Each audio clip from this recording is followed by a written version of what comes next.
¿Cuántas veces has oído la frase cáncer de colon? Se me ponen los pelos de punta. Pues que sepas que es la tercera causa de cáncer en hombres en España y la segunda en mujeres. Y al final todo es prevención, prevención, prevención. Y acudir lo antes posible cuando saltan las alarmas. Pero para eso tenemos que saber la sintomatología. Vamos a buscar en Clínicas Mediquadis Medical Institute a Luis Estela Villa, cirugía general y oncología digestiva, coordinador de la unidad de cirugía general y digestiva y oncología digestiva. Y a ver qué nos cuenta. Estás en el canal Nexos Salud y soy Elisa.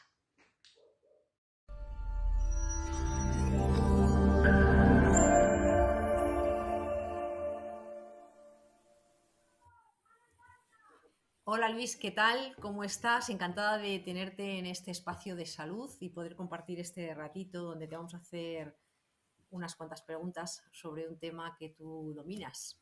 ¿Qué tal? ¿Cómo estás? Bien, muy bien. Muchas gracias por la oportunidad y a ver si esta información les puede ser útil. Bueno, estábamos buscando para que nos explicaras un poquito qué es el cáncer de colon exactamente. Vale. Por cáncer entendemos cualquier proliferación de una célula normal al cual se le dañan los mecanismos de reparación que están en el ADN y empieza a multiplicarse. Esto va generando una masa y este crecimiento de masa puede ir yéndose al resto de órganos. El cáncer de colon es una de las neoplasias más frecuentes en nuestro medio y lamentablemente la gran mayoría de veces que empieza a dar síntomas pues ya está un poco avanzado y nosotros podemos dar poca ayuda en cuanto al tratamiento. Es por eso que es importante, que seguro lo desarrollaremos a lo largo de la entrevista, que, que hagamos hincapié mucho en las medidas de prevención. Por ejemplo, para una persona que ahora mismo no ubique dónde está el colon, ¿nos podrías Muy bien, explicar pues exactamente? perfecto. El colon es quizá la parte distal del aparato digestivo. Si nosotros entendemos que entra el alimento por la boca, pasa el esófago, el estómago, todo el intestino delgado y la última porción es el colon. El colon dibuja en el abdomen un marco que más o menos va desde un colon ascendente, el colon transverso, el descendente y acaba en el recto. El colon, pues su mayor función es la de absorber agua, además de algunos otros tipos de iones y de preparar pues el contenido intestinal para que acabe en una deposición normal. Ujú. El colon pues tiene unas células que tapizan toda la mucosa y estas son las células que pueden empezar a proliferar y terminar en una neoplasia de colon. Habitualmente las lesiones no se desarrollan de novo, sino que están precedidas por lesiones más pequeñas que son los famosos pólipos de colon.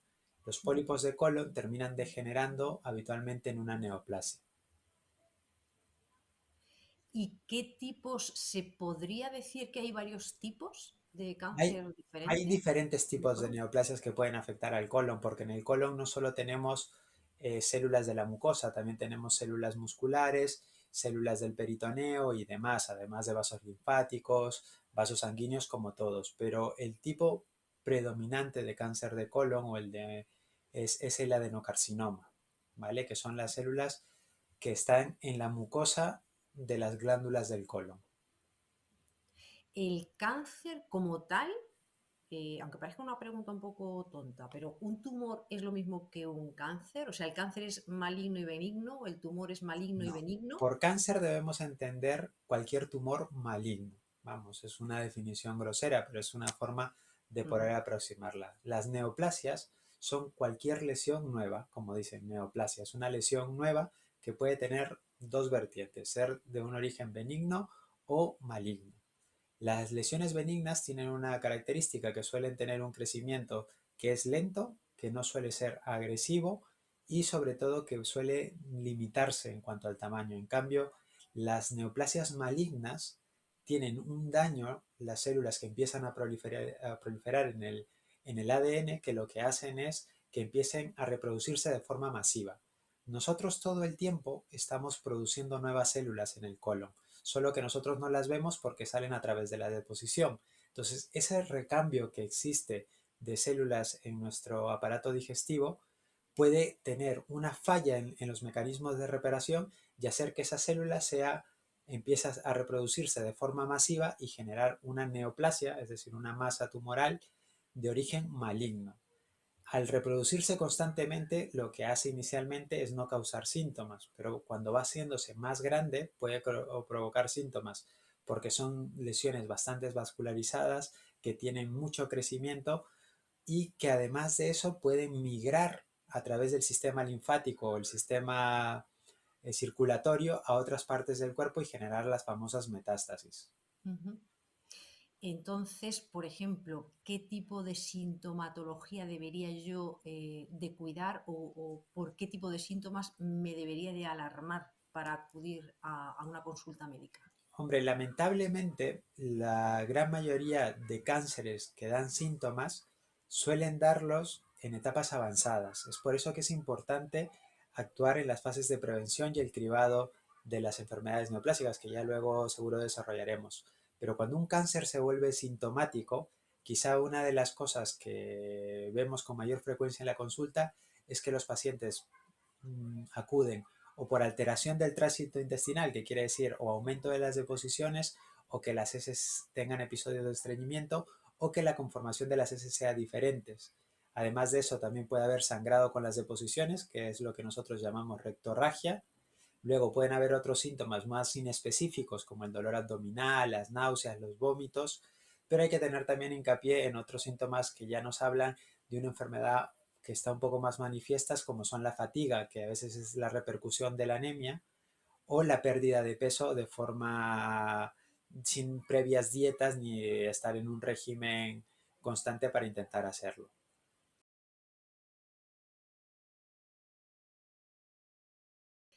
Bueno, estamos hablando de síntomas. La sintomatología que tú me explicas, de alguna forma, se puede repetir en otro tipo de patologías. Entonces, ¿se tiene que dar todos los síntomas en conjunto que nos estás explicando? No necesariamente. Si un paciente acudiera únicamente con alteración del tránsito intestinal, dentro del abanico diagnóstico siempre van a estar las neoplasias y es importante que nosotros pensemos en ese diagnóstico siempre. Y es por eso que pedimos las pruebas complementarias. Que luego no resulte ser una neoplasia, no importa, pero no hace falta todos los síntomas para que tú pienses que puedes tener cáncer. A veces solo un síntoma puede ser significativo de que algo está pasando por dentro. Es por eso que muchas veces nosotros preferimos pecar en exceso que en defecto, porque lamentablemente mientras nosotros tardemos más en realizar el diagnóstico, las posibilidades de curación final del paciente se ven disminuidas. Por supuesto. Y a la hora de diagnosticar, por ejemplo, ¿qué tipo de pruebas son las primeras que se hacen? Porque Pues en cuanto, una cosa son los síntomas que yo me puedo ver a mí mismo o a mí misma y otra cosa es el diagnóstico para determinarlo por un profesional. Muy bien, a ver, en cuanto al diagnóstico, la prueba principal y la prueba gol estándar, como llamamos nosotros, es la colonoscopia. La Ujú. colonoscopia nos permite, por un lado, poder visualizar todo el colon y nos permite ver, actuar también si es que encontráramos alguna lesión, porque algunos cánceres que se originan sobre pólipos son cánceres que incluso pueden ser tratados únicamente con la resección endoscópica, pero para eso se necesita que el patólogo luego nos diga que la lesión que hemos quitado es una lesión que se encuentra en estados iniciales de enfermedad.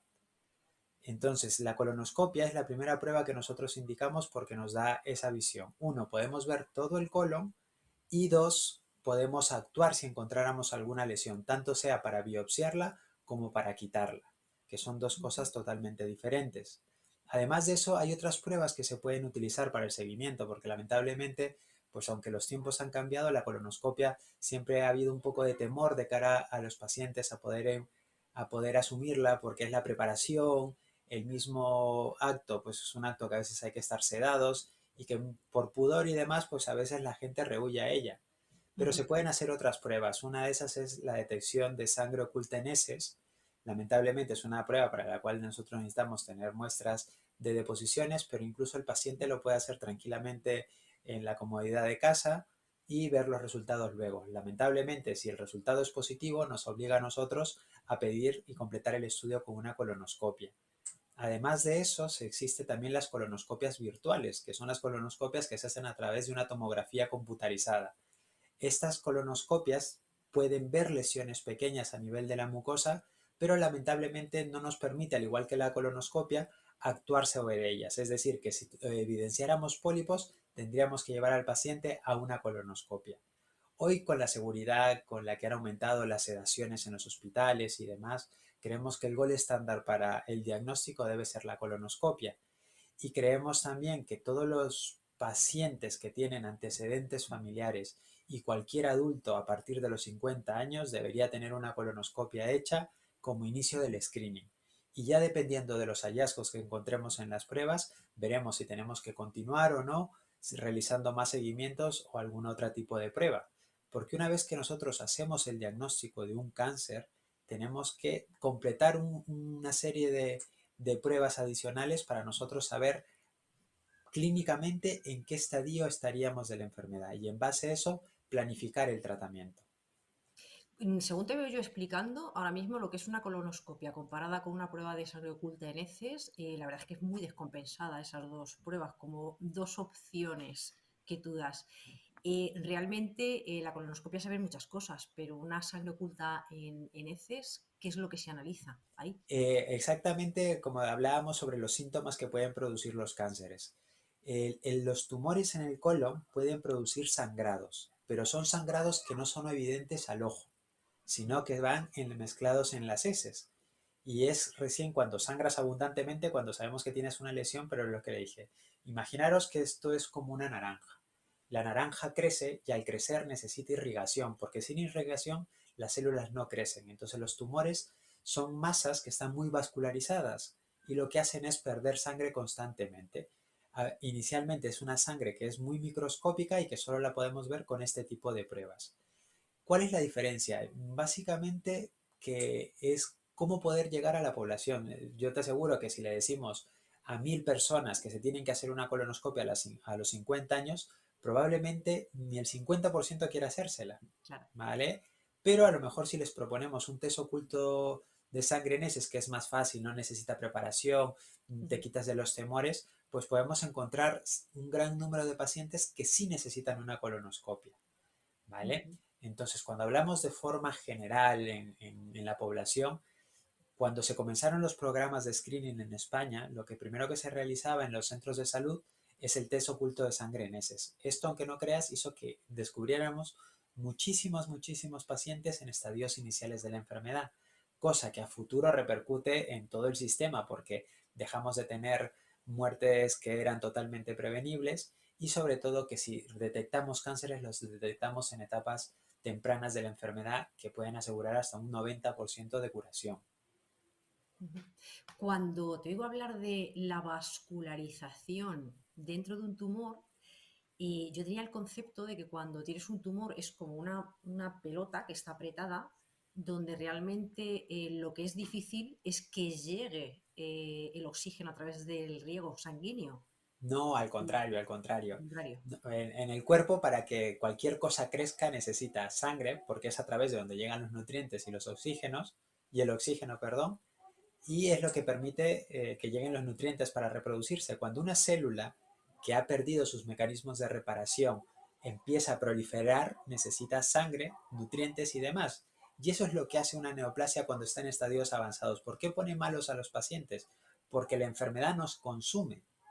Es decir, todos los nutrientes que nosotros necesitaríamos para ganar peso o mantenerlo, para tener un adecuado desarrollo y demás, se ven alterados por eso, porque todas las células empiezan a necesitar eso. Y como las células tumorales siguen reproduciéndose a una velocidad desmesurada, lo que pasa es eso, que nos van consumiendo poco a poco.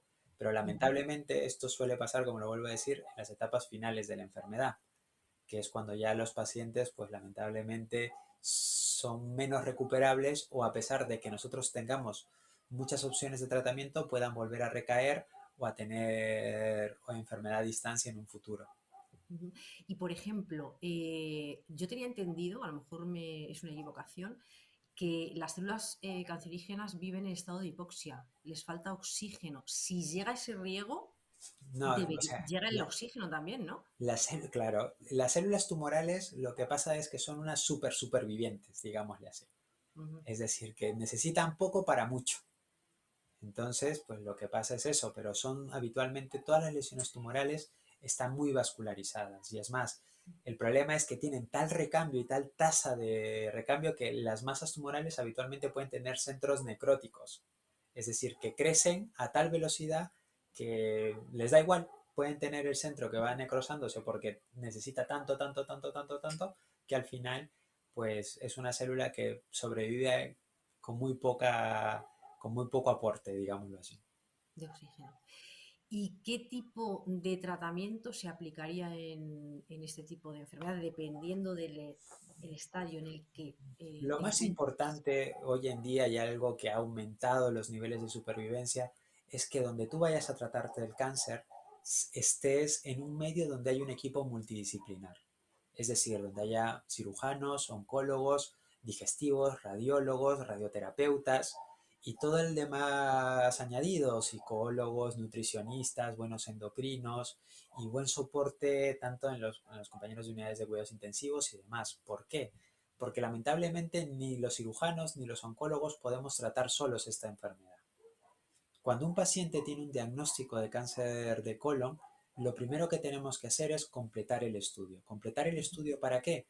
Para situarnos en qué estadio clínico está el paciente. Exacto. No es lo mismo un paciente con una neoplasia de colon y una metástasis hepática que un paciente con una neoplasia de colon de pequeño tamaño, ni tampoco que solo esté en el colon, pero que abarque otras estructuras vecinas, como puede ser asas de intestino delgado, la vejiga, el útero, etcétera, etcétera, etcétera.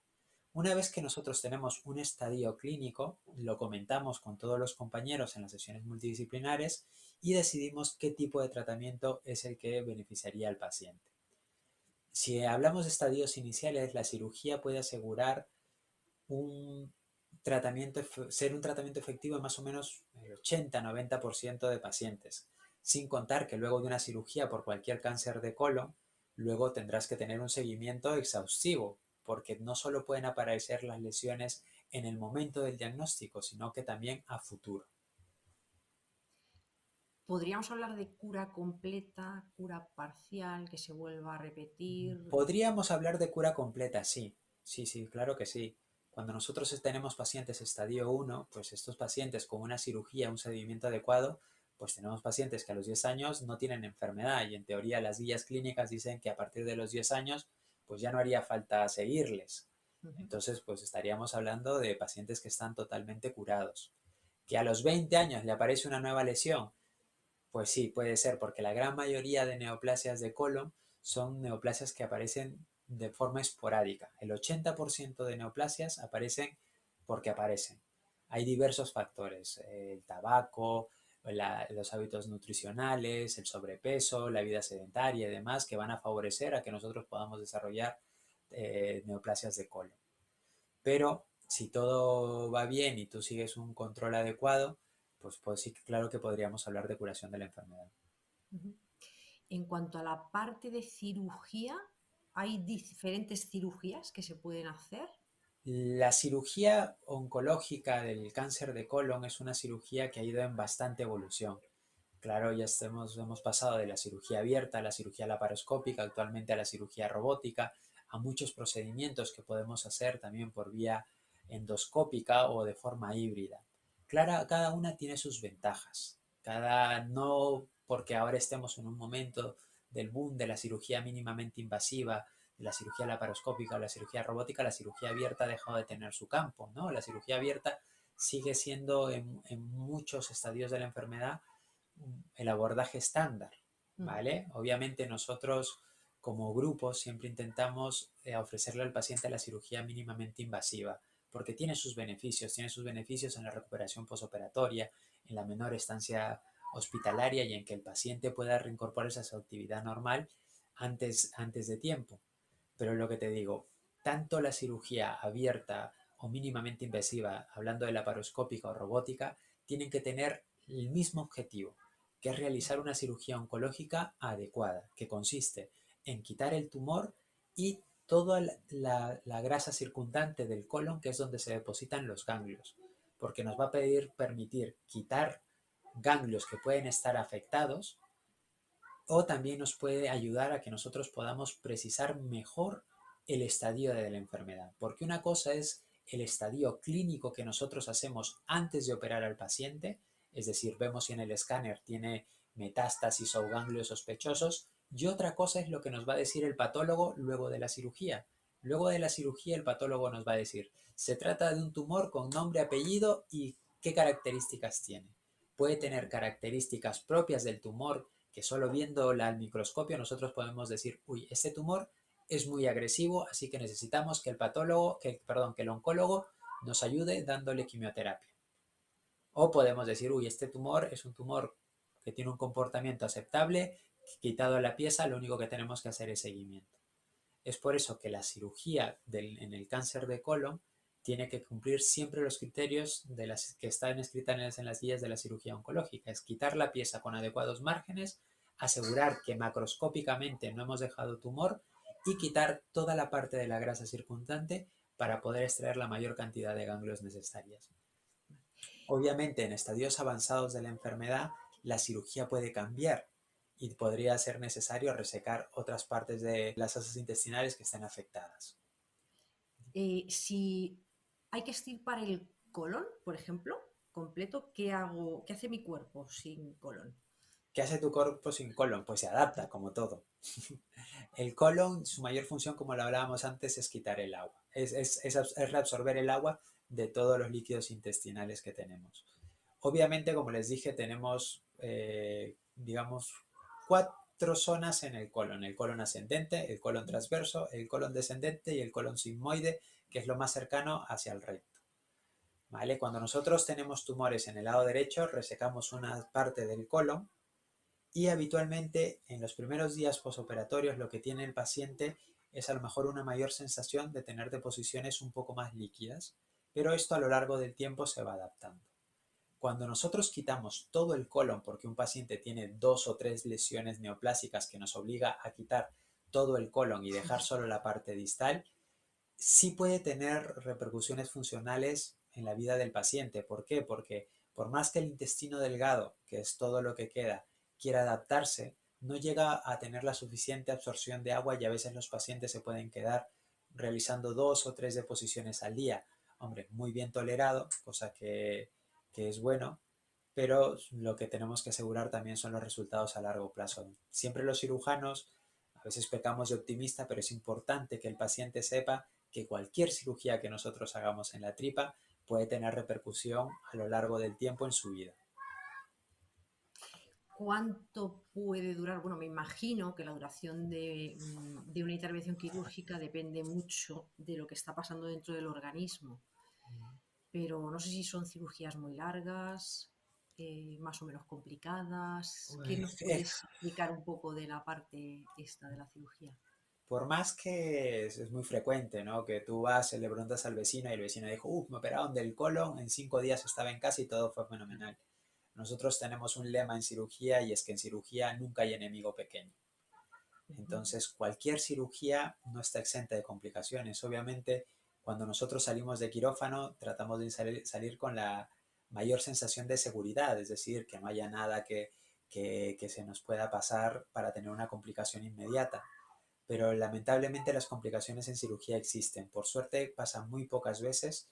Son cirugías que dependiendo del estadio, el lugar, la anatomía, pueden ser más o menos duraderas, pero no me animaría yo a hablar de tiempos. Nosotros nos da igual tardar 1 hora o 2 mientras el trabajo que hagamos esté bien hecho. Esté bien hecho. Exactamente, o sea, ya les Exactamente. dije, la idea es una cirugía oncológica, quitar las piezas con adecuado margen, tratar de quitar la mayor cantidad de grasa circundante para poder analizar los ganglios y sobre todo que el paciente tenga una evolución posoperatoria satisfactoria. Ujú. Y en algunos casos yo he visto que hay personas que a lo mejor salen bien de una cirugía y otras que llevan una bolsa. Sí, a ver, las ostomías en la cirugía colorectal pues pueden tener su, su campo. Es decir, no, nosotros siempre intentamos volver a reconstruir el tránsito intestinal de la forma adecuada, pero muchas veces hay factores limitantes. No es lo mismo, por ejemplo, nosotros entrar en quirófano y encontrar una enfermedad diseminada donde a lo mejor lo único para evitar que el paciente tenga más síntomas en un futuro temprano es sacarle una bolsa para que las deposiciones salgan por ahí y no se enfrenten a la obstrucción y luego tengamos que estar interviniéndoles de forma programada, pero en cirugía programada sin grandes hallazgos la posibilidad de ostomía es baja. Habitualmente lo que sí podemos dejar es una ostomía de forma preliminar, es decir, como por las heces pasa, perdón, por el colon pasan heces, estas heces, usted imagínese que hacemos una unión, son un factor irritante y cuando nosotros tenemos anastomosis de riesgo, que habitualmente son en la parte baja, tanto del colon como del recto, pues si viéramos alguna circunstancia dentro de quirófano que nos haya obligado a decir, esta anastomosis puede ser de mayor riesgo de lo normal, pues sacaríamos una bolsa transitoria. Pero Ujú. nuestra idea como equipo siempre es intentar que los pacientes no terminen con una bolsa definitiva, aunque en un futuro los resultados funcionales sean más agradecidos a veces. Ujú. El ser candidato a una cirugía de este tipo me imagino que depende de muchas cosas, desde hablar desde el estado de salud, tu edad, un largo Sí, etcétera. a ver, antes había mucho limitante, ¿no? O sea, las cosas han cambiado muchísimo, por suerte. La medicina va avanzando, tenemos más medios. Yo creo que ahora no tenemos un limitante de edad. Yo creo que el limitante más lo da la funcionabilidad de la persona. Es verdad que en ese campo nosotros somos los que actuamos sobre la tripa, pero antes de tú llegar a un quirófano tienes que tener una valoración preanestésica, es decir, te tiene que ver el anestesista y el anestesista también hablarte de los riesgos que implica una anestesia general, que es habitualmente la que nosotros necesitamos para operar. Y esto pues ya implica muchos factores, pero la idea que sí nosotros queremos transmitir siempre es que un paciente tiene que llegar a quirófano lo mejor preparado posible. Es decir, que si en el preoperatorio nosotros detectamos que tiene anemia, pues hay que reponer la anemia. Si vemos que está bajo de proteínas, tenemos que mejorar la parte nutricional. Si vemos que es un paciente fumador, hay que decir al paciente que deje de fumar, que haga ejercicios respiratorios, porque mucho del éxito que pueda tener la cirugía va a depender de cómo el paciente llega a quirófano. Es por eso que cuando nosotros hablamos de resultados, muchas veces los resultados son diferentes en la cirugía programada que en la cirugía urgente, que es el paciente que tú te encuentras en la urgencia y que tienes que operar sí o sí porque no cabe más. Y es un paciente, pues eso, que llega desnutrido, que llega con anemia y demás. Entonces la recuperación y las complicaciones posoperatorias suelen ser mucho más frecuentes. Después de pasar por quirófano, ¿qué cuidados aconsejáis para que, bueno, si es posible, no se vuelva a repetir? El cáncer. Sí. Bueno, lo primero, después de pasar por quirófano y haber tenido un posoperatorio satisfactorio, lo primero que tenemos que ver, y es ya es tarea nuestra de los oncólogos y del resto del equipo, es analizar bien los resultados que nos ha dado el patólogo. En base a eso, nosotros pues diremos qué se tiene que hacer. Habrá una rama de pacientes que irán a tratamiento con el oncólogo y otra rama de pacientes que seguirán seguimiento. Durante todo ese tiempo de seguimiento, los pacientes tienen que seguir haciendo lo mismo. Uno, no dejar de venir. Y dos, cambiar sus hábitos de vida. Tener hábitos de vida saludable, pero que en general nos van a ayudar en cualquier tipo de neoplasia, sea de cáncer, de pulmón y demás. Hay que evitar los irritantes, hay que dejar de fumar, hay que evitar ganar peso, hay que tener una dieta saludable con muchas frutas, verduras, vegetales y ácidos grasos, pero de los buenos, es decir, aceite de oliva, evitar las carnes rojas, sobre todo en exceso y pues por lo demás, pues una vida lo más activa posible para evitar el sedentarismo. Esos protocolos se suelen dar por escrito cuando se va el paciente. Es que son protocolos a veces que yo he visto en algunas circunstancias que sí se dan tratamientos contra el cáncer, pero a lo mejor no se cuida esa parte de la alimentación. Y lo he visto en hospitales. He visto en hospitales niños oncológicos que se les da de merendar colacao, por ejemplo, que tiene un alto índice de azúcar. Hombre, es difícil, a ver, todas estas cosas que sabemos que cambian también dependen mucho del paciente. Es verdad que el paciente que ha tenido una neoplasia o es un paciente oncológico es un paciente que cambia su chip, cambia su chip y sabe que si tiene que dejar estas cosas para dejar de hacerlo, lo va a hacer, toma hábitos de vida saludable, empieza a hacer ejercicio diariamente y demás. Pero claro, eso no es el 100% de los pacientes. Es verdad que poco hablamos nosotros de la importancia que tiene la nutrición, de la importancia que tiene la obesidad en todos este tipo de problemas, pero son problemas que a veces hay que enfrentarlos de forma multidisciplinaria y lamentablemente pues no está muy extendida su práctica. Pero es verdad que nosotros intentamos recomendar a los pacientes, pero es verdad que carecemos de guías que digan, oye, trata de comer esto, trata de comer lo otro, porque luego todo hacemos que nosotros caiga en el ámbito del sentido común. Pero muchas veces pues el sentido común pues Es que ese es muy sentido inherente común a a cada veces persona. realmente lo desconocemos. En cuanto a la Exactamente. alimentación, desconocemos bastante. Y si las cosas se deben de tratar de forma holística, todo en general, realmente la alimentación yo creo que es importantísima Sí, sí, en vamos, esto. totalmente de acuerdo. O sea, la alimentación en el cáncer de colon pues juega un papel importante. O sea, se está claramente visto, esto es una neoplasia muy frecuente en los países del primer mundo, pero mucho también tiene que ver con nuestros cambios de hábitos alimentarios. Ujú. Probablemente el cáncer de colon dentro de unos años sea más prevalente también en pacientes menores de 50 años, porque hasta ahora nosotros teníamos como una brecha. El cáncer de colon disparaba su incidencia a partir de los 50 años, Ujú. pero probablemente en los años que vienen esto cada vez sea más cercano. Antes era poco frecuente ver pacientes jóvenes, pero ahora es mucho más frecuente. Entonces, Ujú. algo tenemos que hacer, algo tenemos que cambiar. Depende también pues, de nuestras autoridades sanitarias, también de la publicidad que se haga. Es bueno que medios como este traten de difundir la mayor cantidad de información porque en este mundo, pues ahora con la facilidad que tenemos con Internet, conseguir información es fácil, pero también podemos encontrar información de la mala. Ujú. Ya la pandemia nos lo ha enseñado. Tu información puedes encontrar tanto de lo bueno y de lo malo. Entonces, pues hay que tratar siempre de actuar basado en lo que dice la gente que sabe y nosotros lo que seguimos no son cosas que nosotros nos hemos inventado, son cosas que están protocolizadas, que van cambiando en el tiempo porque Ujú. claramente pues las cosas van avanzando, hay más estudios, antes los fármacos de quimioterapia eran muy reducidos, ahora tenemos un abanico muy grande y probablemente en lo que sigan de los años pues esto irá cambiando y esperemos que para bien, porque Ujú. nosotros lo que queremos es que tanto la mortalidad como la morbilidad que genera esta patología pues vaya disminuyendo con el tiempo. Pues muy completo, me ha quedado clarísimo todo. Bueno, espero. Eh, Te agradezco muchísimo toda la información, te agradezco mucho que hayas compartido este espacio con nosotros y bueno, a ver si podemos llegar a muchas personas, sobre todo en la parte de la prevención, que sería lo más importante.